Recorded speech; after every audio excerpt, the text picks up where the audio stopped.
रूस के दारुल हुकूमत मॉस्को की 871वीं सालगिरह पर पूरा शहर रंगो नूर से चमक उठा।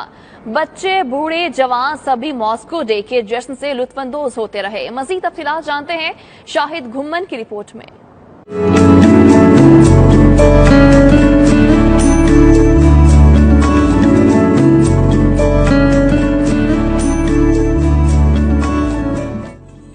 रूस के दारुल हुकूमत मॉस्को की 871वीं सालगिरह का जश्न धूमधाम से मनाया गया। शहर के मरकज रेड स्क्वायर पर मुख्तलिफ प्रोग्राम्स मुनक्कद हुए। Music, concert, dance programme, gymnastic और कल्चरल शोज के अलावा दीगर लाइव प्रोग्राम्स में मुल्की और गैर मुल्की फनकारों और गुलकारों ने भी अपने फन के जोहर दिखाए।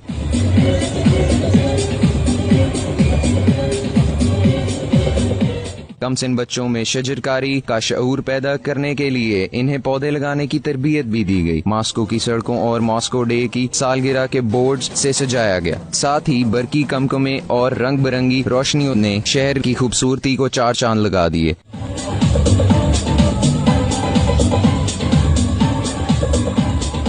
मॉस्को इंतजामिया की जानिब से सालगिरह की खुशी में शहर के तमाम अजायब घरों में मुफ्त दाखिले की वजह से तकरीबन 9 लाख लोग इस सहूलत से मुस्तफीद हुए।